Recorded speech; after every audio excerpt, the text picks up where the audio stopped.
tell by the containers. They just kind of. Enemy in the container. Oh well. Thank you for pretty much confirming what I just said. Right now I resided somewhere in Minnesota. It's cold. It's like negative 18 degrees outside right now. 80 hot, you know. My first job was on Madden 20.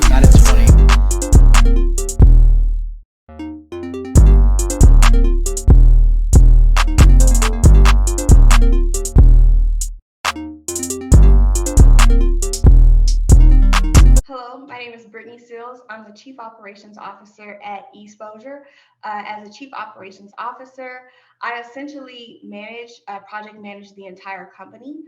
So we have a vision, we have goals. I help with the strategic vision of the company, and I also help to ensure that we are continuously moving towards the strategic vision of the company. I call myself the Swiss Army knife because essentially I get everything done. If there's not a role or a title or position to get something done, then that essentially falls on me to get it done. So I have a variety of skills. It's something that when I talk to people who have a lot of interest and a lot of talent, I say that it's a great career to pursue. Operations is fun. It's also challenging, so you'll never get bored. But it's also, a lot falls on you. I do like financing for the company. I do, we have an 8,000 square foot facility. So I'm the facilities manager, HR, like I said, project management. I manage also, like the CEO himself. I manage him, everybody, just kind of making sure that every project we have, I do all of our, I make sure that we get all the contracts, the invoicing for the contracts, that we fulfill our contracts, contractors, find different vendors that we need. So I do, like I said, Swiss Army knife. So if there's not a role or a title or position that currently fulfills that responsibility, that's what I do. Now to go into Esposure. So Esposure is an EdTech company. So what we do is we're focused on providing career pathways and to students and to people who want to get into esports. So we not only focus on esports, but we use esports as a tool for education. In the esports industry, there's over 200 digital careers for individuals ranging from like graphic design to production technicians. Of course, the ones that would be like coaching or playing or streaming, but there's so much that goes into that, and there's shoutcasting. We have people who've gone pro as videographers, photographers, and we've also had players who've gone pro playing in the NBA 2K League and things like that. But really what we do is we show students, we expose them, we're called Esposure. So we expose them to esports as a career, like a true career pathway, because a lot of people were located in Southern Dallas. And so a lot of people in this area would be the last ones typically to know about the opportunities that would be available to them in this industry, and as they would a lot of industries. So we expose them to that. We let them get on, behind me we have a gaming arena, and so we let them get on the professional gaming stage and the professional gaming chairs with the equipment, and they're able to really interact with each other, interact with the games, and be able to visualize themselves in that industry and see, hey, I love gaming, but the gaming thing may not be for me, and it's like, great. So you can mark that off, but we have a whole bunch of other careers in this industry that you could excel at, you could really find your true niche and your passion in this industry. And so that's really what we do, is we focus on just helping students find their passion using a gamified approach. Right. And so kind of to speak to that a little bit, as far as, gaming has kind of changed a little bit as far as, kids getting into the whole esports. I mean, esports is obviously a huge thing now, but I mean, that hasn't always been the case, obviously, just because people probably didn't know the opportunities that they had. So kind of just talk to a little bit about like, the differences now as compared to like, maybe say 10 years ago, where like, kids were probably only looking at games as just, I just want to play games and that's it. Their parents were probably just like, yeah, you're just playing games. I don't want you to play as much, and nobody was really thinking of the business side or the, you know, the different things that kind of go into it. So kind of explain like how the transition has kind of been like kind of talking to these students now as compared to maybe, you know, sometime in the past. Yeah, and I think the conversation we have with them is a lot easier than the conversation that we have with parents and school districts. You know, these decision makers who are used to kind of the old school way of things. Of course, students and youth have grown up in a different age, a technology age. And so when you think about, you know, of course, the old way of thinking that some people still hold is the sense of people sitting around and playing all day and not getting anywhere with it, right? Like you're just wasting your time. You need to go study, go do something productive, go outside and play with your friends, just do anything but sitting on the game all day. Well, the thing that's happened is the internet and technology, right? And so before you were sitting, you know, in a room playing all day, and even at that time though, typically if you had friends who were into gaming, they would come over and they would play with you, right? So that does help with your social emotional learning, and that does help with character development. But that's a skill that was lost on many people at that time. Now with the internet, you can be in your room by yourself, but you have your headset on and you tied to the internet, and so you're playing with your friends, and you're playing with somebody in Germany, and you're playing with somebody in Asia or anywhere across the world, and you're on teams and you're practicing and you're taking this seriously. And when I say practicing, you guys have positions on that team, as you would in any physical sport. You guys have positions and you have skills and you have roles and you have strategy, right? Like you got plays that you out here trying to execute to make sure that you can win, right? So that is teamwork. Like nobody in school, and I'm not going to say nobody, right? But typically when you're in school and you have those projects and you're assigned to a team, it's like a burden. Yeah. Like very few people are like, yes, I get to be on this project. Either they're like, I'm not going to do the project, or, you know, there's typically somebody who's going to say, I'm just going to do it by myself, guys. Just don't worry about it. It can be a pain. But when you're on these teams that are playing games, you are working together, like seriously working together. You guys have a shared vision. You want to win, and you want to be great. You know, you want to be greater than the last time, and you're doing it on a stage, right? Like if you're streaming it, if you're on Twitch or any other streaming platforms, people are watching you, and they're going to give you feedback. And so then you have to have that self-awareness to also have the personality to be likable, right? Like you want to be a good person, because even if you're a good player and you have a terrible personality, you're not going to be able to grow as far. You're not going to be able to attract sponsors. You're not going to be able to be on a team for very long. And you see that sometimes where people on these professional teams get traded a lot because they can be good, but nobody wants to work with you.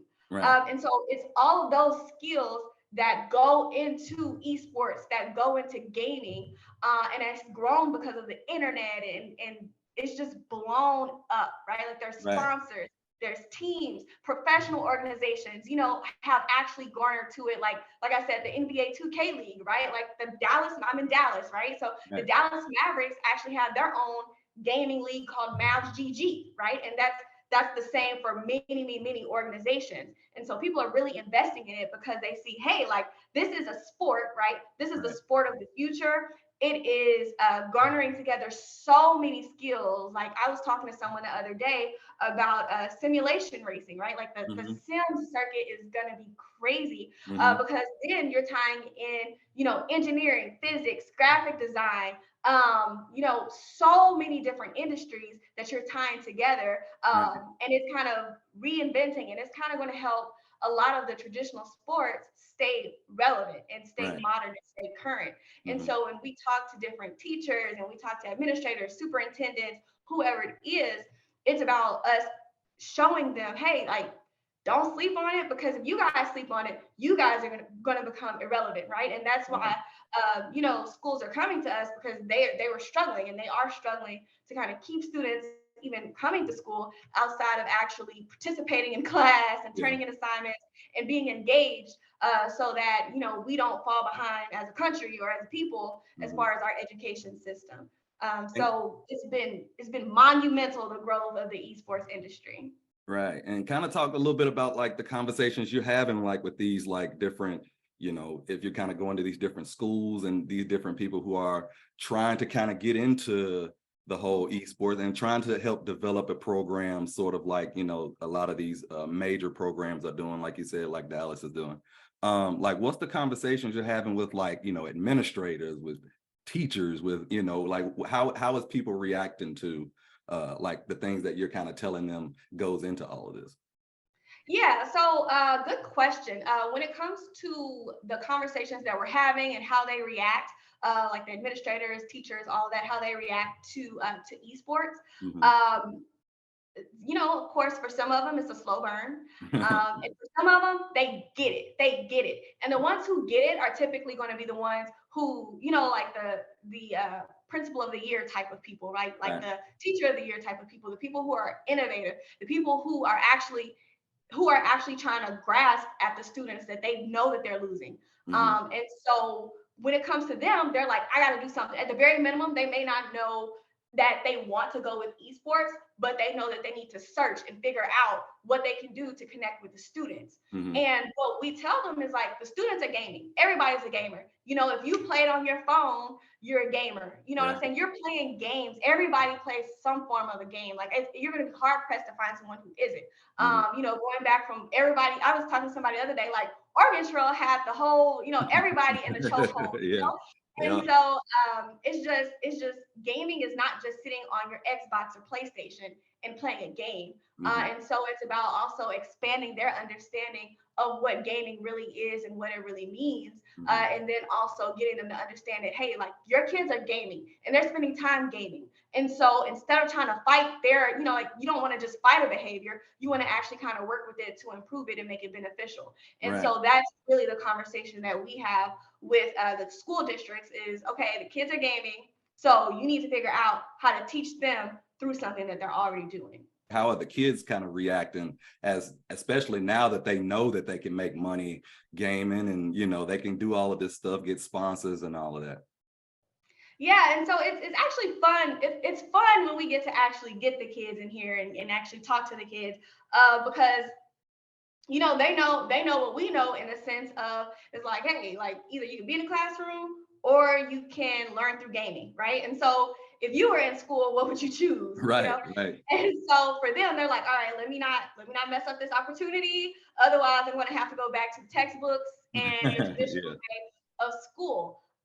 And so that's really where it begins to get fun, because the students are engaged and they want to learn and they want to be able to figure out how they can get involved in this industry. And the cool thing is, when people come to us, of course, everybody's a gamer. When they come to us, a lot of people want to game and they want to stream, you know, and that's what they're focused on. But as they work more and more with us, they're like, okay, gaming is cool, you know, and I may or may not continue to stream and do what I want to do or travel to different games. But at the end of the day, I know that I am very good at production. You know, like, that's typically, and I'm saying that because a lot of the people who work with us end up becoming obsessed with production, because it's a fun team environment. And it's really challenging and it's just intense when you're in the middle of an event.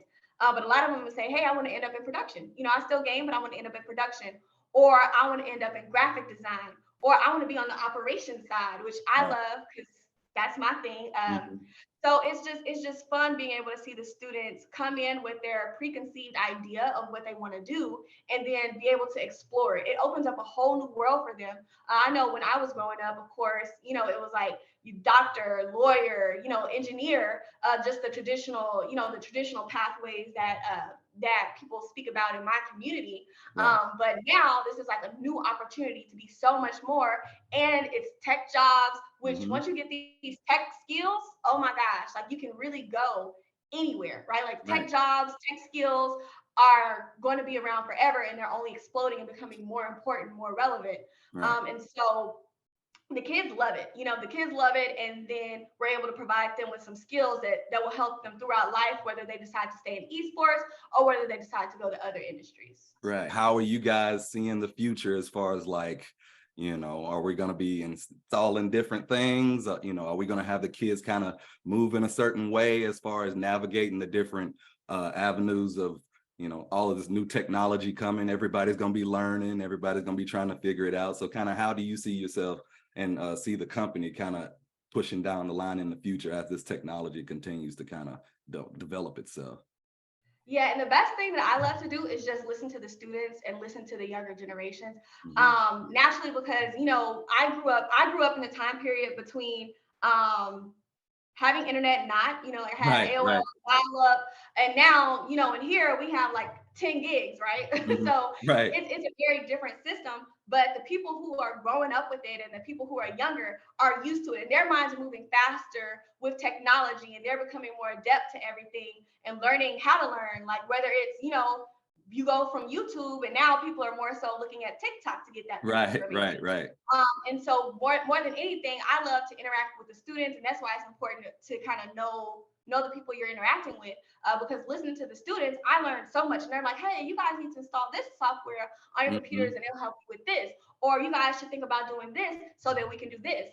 And so, yes, we have the leadership, and we research everything and make sure that it's a good option and it's safe for the students, and then it's just efficient all around. But definitely listening to the students is the way that we try to move to make sure that we're engaging with them, so that we don't become a process that's kind of not really connecting with them. To kind of go into Esposure a little bit more. So what is it like actually to come in there and be like, hey, I want to do this, or, I think that's cool. What is all of that like? So one of the first things we notice is when kids come in here, of course we give them a tour of the space, and that alone is always fun. And I'm going to give you this. So yesterday we actually we hosted a birthday party here for a 12-year-old and some of his friends.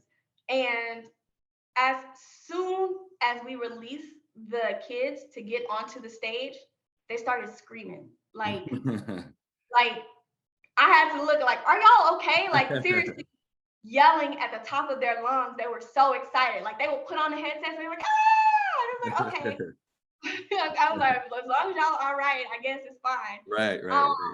So it's that exposure, it's that exposure. And that was a birthday party, right? So for that wasn't like a programming or anything else. It's just allowing the kids to see themselves in that light. And then when the kids come to us through schools or anything like that, they get that exposure just as much, but then we add on the project-based learning. We break the students down into groups of 5, and we say, okay, this is your role, whether you're the production specialist or the marketing specialist or the manager, or like the competition person, or whatever your role is. We break them into groups of 5, and they build up a mock esports league. And then through that mock esports league, they'll have players, and they'll have points, and we'll give them a budget, right? And with that, they have to decide on who they want to draft, and they have to decide on their drafting strategy. And then from there, they actually get to be able to assess the performance of their team, kind of like a fantasy league. And so that's one of the ways that we're able to interact with the students and be able to kind of get their mind to open up to the actual business side of esports outside of the more well-known streaming and playing side of the industry. And obviously, there's kids, but you also got more people that are going, probably looking to go more pro or looking to go more into that sort of space. So kind of how does that navigate as far as people come to you and say, hey, I'm a gamer, I really want to game, I really want to go pro, I want to learn how to get these sponsorships and all of that stuff. So kind of how does that process work? Somebody comes in and, says something like that. Yeah, so for the gamers, and that's something that we're getting more and more to. So we've had several leagues in the past. In our history, our roots are in gaming. Like I said, we've had about 8 players to go pro. And when I say pro, I mean they actually play for professional, like they've been drafted and played in professional esports organizations. Outside of that, we've had people go pro in other ways. And when I say go pro in that sense, it means that, like we've had a photographer, a videographer who started with us, and they've been able to actually get placement in a professional esports organization in that role, right? And so we've had people go pro in several different ways with us. And when it comes to the gaming element, we've had different leagues. So we've had NBA 2K league. We've had different gaming leagues since we've been around. And that is really the biggest opportunity where we're able to see individuals blossom as far as their gaming skills are concerned. Because when we have the leagues, individuals are able to one, you got to get drafted. So it's you get that experience of you gotta go through the combine, you gotta get drafted, and selected on a team, and then you gotta work with your teammates. You know what I'm saying? Everybody gotta figure out their role and excel in their role so they can win. And and that's a very unique experience that a lot of people don't get to have, and especially in a physical environment. Right. Because it's just a different element, and that's why we do have people go pro, is because individuals understand, coaches understand, GMs understand the difference of having somebody virtual versus physical when they're able to come into our space and see how these individuals interact with each other on a physical level, and then again that goes to being able to create your own brand, because then you're able to get sponsors, not only for the team but also for yourself. Maybe you get some brand placements, and then you're out here, next thing you know, you're LeBron. So so that's really how we're able to kind of help people who want to actually go pro, is it's through a lot of the leagues, through the exposure, and then and I'm just going to say this as well, if you're looking to go pro, if anybody is looking to go pro, the biggest thing is to make sure that you're play on a team, work hard on that team, get your branding done, make sure that you're not out here representing yourself in a way where you've got all this vulgar language, or think about your dream sponsors and the dream brand you would like to work for, and think about what they stand for, right? And then think about why would they choose you, what would it be about you, and have that goal, so that as you're trying to matriculate up through the ranks, that you understand, hey, this is how I would need to be, or this is how I would need to present myself in order to attract this brand. But definitely, just start out, do your, get in the team, make sure you're pushing yourself out there, because we have people all the time who say, I want to stream. And it's like, well, why aren't you streaming now? And so just don't limit yourself and think, I want to do this, I want to do this, I want to do this. More so set your goal, say, okay, I'm going to do this. What are the steps I need to do this? And don't limit yourself. We have people say, I don't have the best equipment. It's like, it doesn't matter. It really doesn't matter. Literally, even if you don't have a camera, you can just start to just stream your gameplay, right? You can start to stream your gameplay. And then if you get a camera, guess what? You probably have a phone. Figure out how to use that phone to stream your face, right? Get a webcam. Webcams aren't that expensive. So just keep leveling up. But you don't need to have a big bang when you first get started. Just start where you are and just get out there. Push yourself out there, set your goal, and be very specific. Say, hey, I want to stream once a week, whatever game it is. And I want to sponsor, I want, this company to sponsor me. I want to work with these companies. Right. And then when I look at these companies, they are trying to recruit or work with people with this particular type of brand. Right. So this is why I need to have myself with this brand. Right. But you still have to have your own niche that makes you different from those people, and still being authentic to yourself. So that would be what I would say to people who want to actually get into that realm. But you just have to be determined, and you have to study, and you have to have your niche and reach out to those people. LinkedIn is so big. It's so big. We get so many sponsors and so much interest off of LinkedIn alone. You can literally run your whole business off of LinkedIn. So never take that for granted. And LinkedIn is not just for old folks. So if you're a teenager on LinkedIn, honestly, people are going to be more interested to hear what you have to say, because they're like, ooh, I get to hear this perspective, which there's not many people with a younger voice on LinkedIn. And so really LinkedIn is huge. But use your social media channels and just really kind of try to exploit yourself in the best way that you possibly can, to be able to attract different brands, partnerships, and opportunities. But talk a little bit more about you and kind of how you even got to Esposure, and kind of just your journey to even get into the position where you are now. Absolutely. So I've been in the esports industry since 2015. And starting out, so at Esposure, our CEO is Danny Martin. And I met Danny in 2015. And at the time, he didn't have a esports company. And he was looking to start out a blog, right? Like he was saying, okay, I want to start an esports company, and I want to have a blog where I'm able to just kind of document the journey. And so he asked me to help him.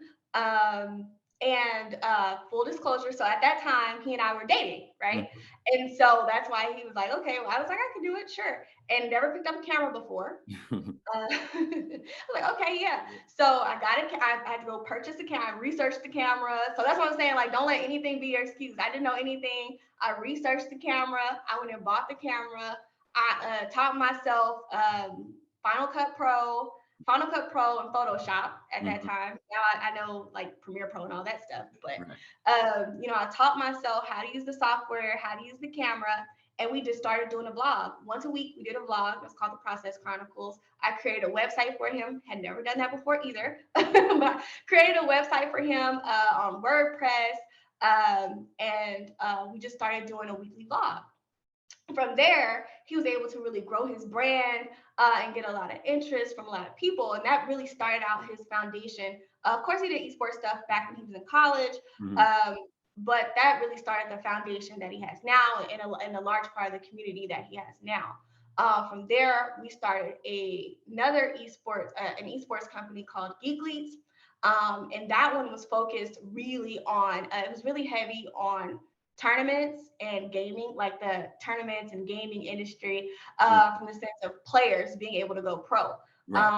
This was before there was like an NBA 2K league. And so our first facility was actually in the basement of a downtown loft. And it was so cool because what we did is the downstairs of that loft, it was a 2-story loft. So the downstairs loft, we had, it was set up kind of like the main area was set up kind of like a rectangle. Essentially, it was the living room. We lived in the closet upstairs, and it was a large closet, so not gonna blow that out of proportion. But we lived in the closet upstairs, and then the downstairs area was the gaming space. The upstairs was essentially the viewing spot. So if you just wanted to view and overlook everything, you'd be able to view it. There were TVs up there, so you could just kind of see the production of everything. It was a 5v5 setup, so 5 stations on one side, 5 on the other. And we had many people from this time to go pro. So if you look at Dave Fry, who's now a coach at the Mavs GG league, and he's now the coach because he recently retired from actually playing professionally as a 2K player. So we had him, we had several other people who were able to go pro from that time. And then we had NBA 2K, like people who are now coaches in the 2K league, and they have so many different professions in gaming. They were with us at that time. And we always say too that a lot of the organizations viewed our space to kind of see how they wanted to set up theirs because there was no rubric. There was really not a rubric. And so anyway, so we did that. And during that time, I was back there, making the merchandise and the gaming gear for everybody on my little heat press machine. And so that was that time period. I was also working a whole other full-time job at that time. And then from there, we moved to a larger location, was 15,000 square feet. At that time, I really started to kind of get more focused into the operations side of things. I was like, hey, I learned a lot. It's time to level up because I was essentially doing a lot in the company. And so that's kind of the growth that happened when we were in the 15,000 square foot arena, which was really, really cool because we had a cool stage in there. We had like projector screens. It was really, really, really nice. But what we noticed is because we didn't actually build that one from it was a converted school. It was previously an ITT technical facility. And so the infrastructure, we weren't really able to customize the way we wanted to.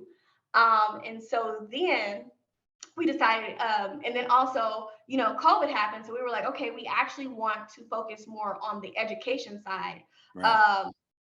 And to help like people have the careers, right? Because everybody's not going to go pro any industry, right? Like there's a small percent of people who actually go pro in the playing side, but there's so many more other career pathways. So we're losing the majority of people by focusing on the gamers. And so then we decided to start a new company, which is Esposure. And then we got into this building that I'm currently in, which is an 8,000 square foot esports studio and arena. So that's kind of where we are. And since then, I've been able to just kind of matriculate and learn a lot. And try to help as many people as possible also have that same journey of being able to just kind of learn. It's really been a self-fueled journey. And when I say self-fueled, I'm going to say it's really YouTube. YouTube has really helped me a lot. Right, right. As Right. far as just learning as much. And so, so again, if there's anything that anybody wants to do, I'm always, I'm the person who's like, okay, well, why aren't you doing it? Because Right. you have a lot of resources at your fingertips for free. Right. Assuming you have access to internet, and you probably do. So that's just kind of been the journey for me.